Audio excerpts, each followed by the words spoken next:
After the end of World War II, the world was split into two, East and West.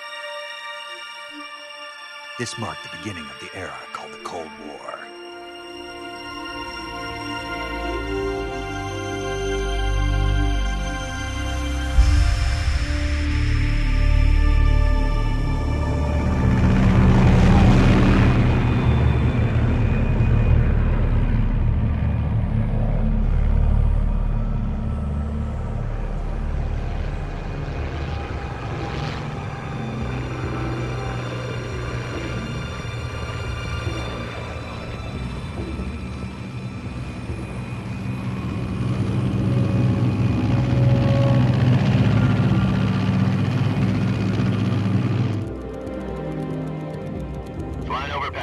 Altitude 30,000 feet. Approaching Soviet airspace. 20 minutes to drop off. Commencing internal depressurization. Equipment check. Arm main parachute. All right. You ready to go? Drop zone still showing a high pressure mass. Cav okay. Good. We've got high visibility.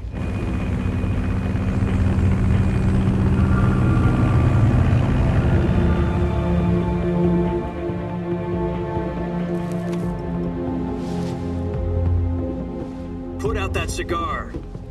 Connecting oxygen hose to interior connector. Put on your mask.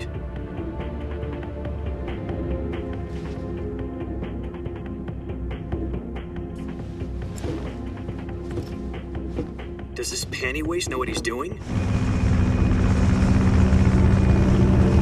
Approaching release point.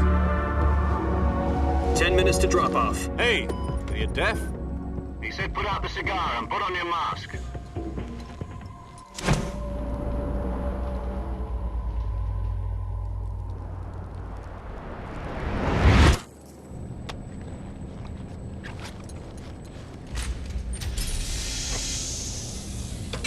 Depressurization complete. Checking oxygen supply. 6 minutes to drop off. Opening rear hatch.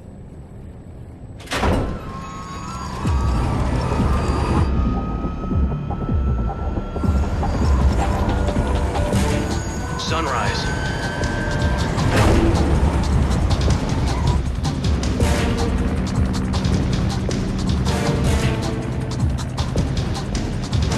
External temperature minus 46 degrees Celsius. 2 minutes to drop off. Stand up. You'll be falling at 130 miles per hour. Try not to get frostbite from the wind chill.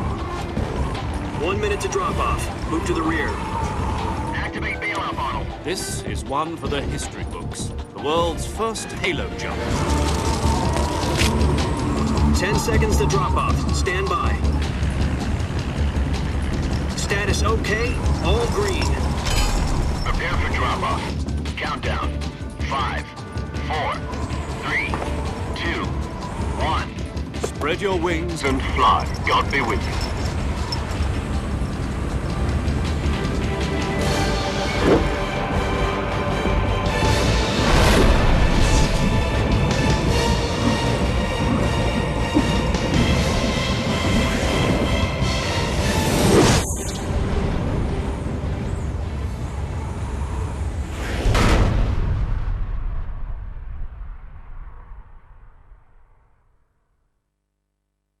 Jack, I've got some important news.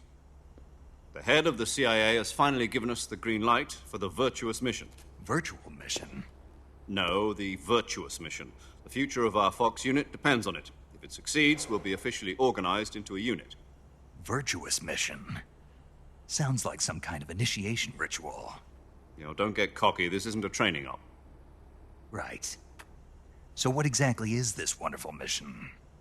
Well, about 2 years ago, a certain Soviet scientist requested asylum in the West through one of our moles.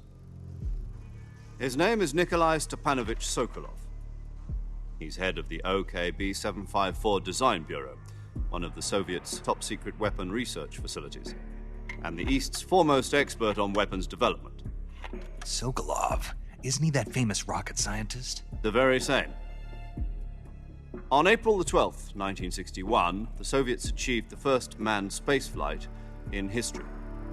The Earth was blue, but there was no God. Well spoken. The rocket that carried Yuri Gagarin to orbit was the A-1, known as the Vostok rocket. Sokolov is said to be the man most responsible for the multi-engine cluster used in that rocket. After Gagarin's flight, Sokolov left rocket development to become the head of the newly established Design Bureau. From a lowly technician to head of a design bureau, that's quite a success story, so why do you want to defect? It seems he'd become afraid of his own creations. Afraid? Call it a crisis of conscience. And for that, he left his country and his family behind and went over the fence? Not exactly. One of his conditions was that his family was also to be taken safely to the west. We used a mole to get the family out first and succeeded in sneaking Sokolov over the Berlin Wall shortly afterwards. I was the one who conducted the operation. The security on the eastern side was still full of holes back then. Then what? We got Sokolov over in one piece, but the whole ordeal had left him exhausted, and we checked him into a hospital in West Berlin. It took him 2 weeks and more than 600 miles to get from the research facility in the Soviet Union to Berlin. He was in no condition to say anything coherent. And it was only a week later that we had something much bigger on our hands. The Cuban Missile Crisis. October the 16th, 1962, President Kennedy received word that the Soviets were in the process of deploying intermediate-range ballistic missiles in Cuba. The President demanded that the Soviets dismantle and remove the missiles. At the same time, he announced a naval blockade to prevent further missile shipments from reaching Cuba. But the Soviets didn't back down, instead placing their armed forces on secondary alert. Soviet transport ships carrying missiles continued on course towards Cuba. US and Soviet forces went on alert for an all-out nuclear war. Frantic negotiations were conducted through the UN's Emergency Security Council and unofficial channels to end the hair-trigger standoff. Finally, on October the 28th, the Soviet Union agreed to remove its missiles from Cuba, and so the world avoided a nuclear holocaust. But in order to get the Soviets to pull their missiles out, we had to make a deal. You mean the one where the US agreed to remove its IRBMs from Turkey? No. The Jupiter IRBMs deployed in Turkey were obsolete, and we were going to get rid of them anyway.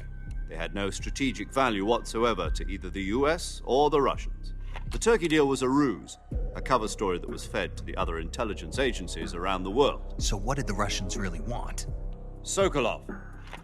They wanted us to return Sokolov.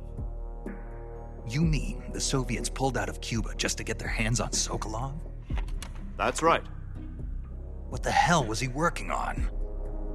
At the time, we had no idea. We were running out of time. It was either give up Sokolov or risk full-scale nuclear war. In the end, we had no choice. President Kennedy gave in to Khrushchev's demand.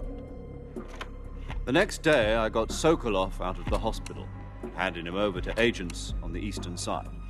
Sokolov kept on screaming, "Save me," until he disappeared from my sight. Then, a month ago, we received some new information from one of our moles. About Sokolov? Yes. He was taken back to the research facility and forced to continue working on the weapon in question under KGB supervision. What's more, it's on the verge of completion. So what kind of weapon is it? Something to do with space rockets? No, missiles. Same technology.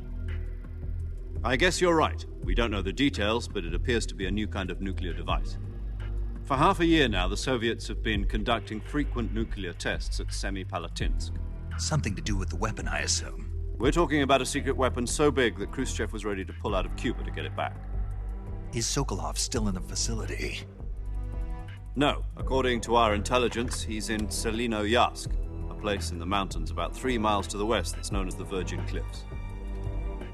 The Virgin Cliffs. Nice name for a virtuous mission. They moved him there just recently. Why? Apparently, they're conducting a field test of the weapon, but it's our best chance to get him back. This mission would never have been possible if he was still in the research facility. This is our last chance. Sokolov must have known that too when he contacted us.